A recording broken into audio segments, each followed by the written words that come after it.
OCA started as a social group, but it very quickly became a civil rights organization when K.L. Wang, founder of OCA, was successful in rebranding the Peking, Illinois sports team, the Chinks, to the Dragons. And we've been advocating ever since. Back in the mid-1980s, there were only two national Asian American organizations working in D.C. And when I started in 1990, it was really OCA and JCL.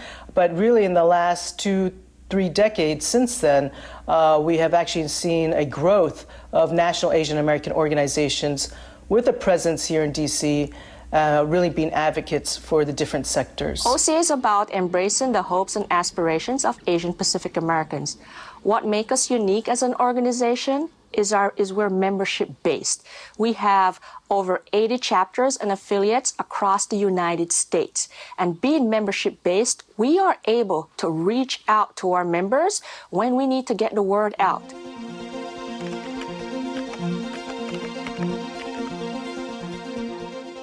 As the inaugural OCA Civil Rights Fellow, I found that Asian Americans are vastly underrepresented in Congress, in government, and an array of different public policy institutions.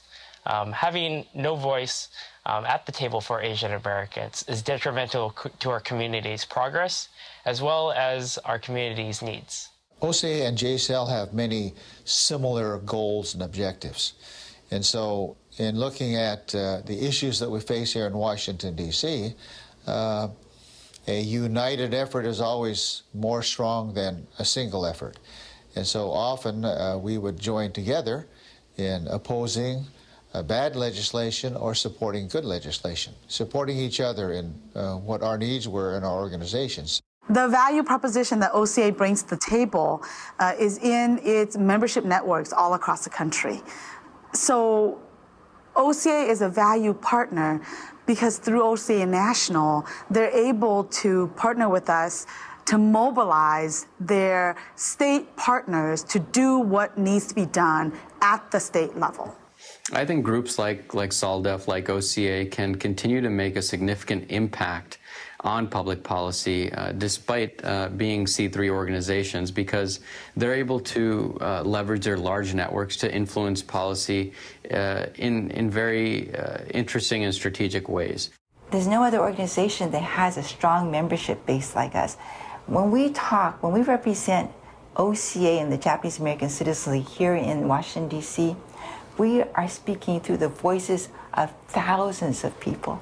And that's the unique thing that the OCA and JCL bring together as partners. OCA has been a major contributor as well as a founding member of APISF since our beginnings back in 1999 going into the year 2000. OCA played a very, very major role in being the original caretaker for the Gates Millennium Scholarship Program, of which it is a major part of the APISF portfolio today. So we thank OCA for taking that leadership role in helping to start and form APISF going all the way back to 1999 and the year 2000. Since my involvement with OCA, I think it has changed my life drastically.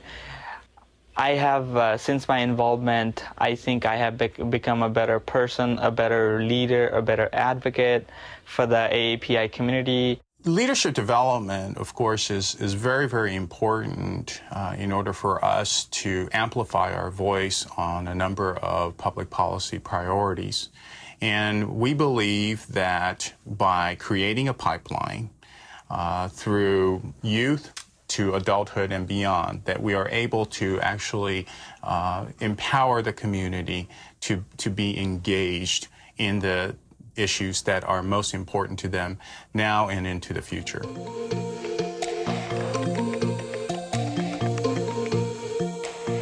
I think it's important for Asian Americans to be organized so that they can speak out on issues of common concern.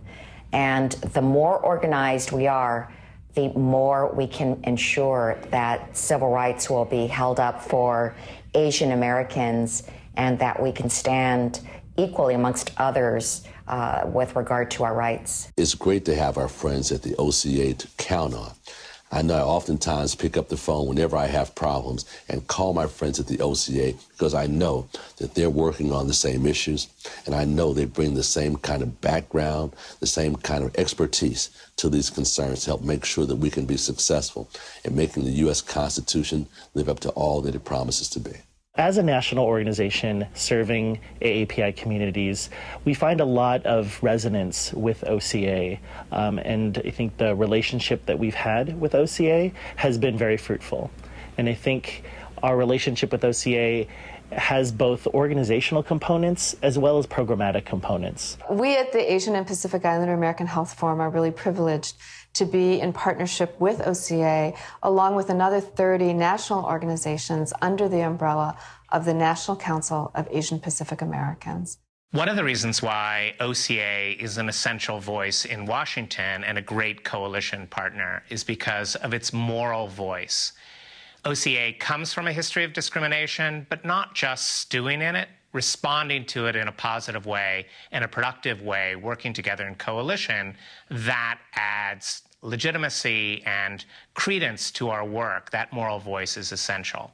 OCA and the Human Rights Campaign are both membership organizations and have a long history of pushing our memberships out there to work alongside each other, advocating for issues that are not only important to the API community or the LGBT community, but important to all of our communities.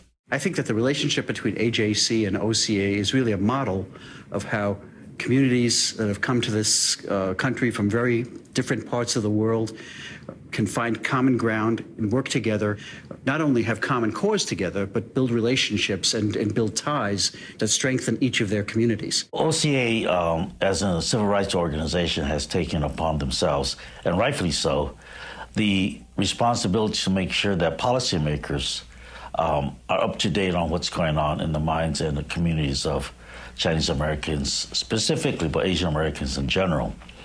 And to do that, you have to bring those issues to the face of the politicians or policymakers, and that's what OCA has been really remarkably active in and effective in.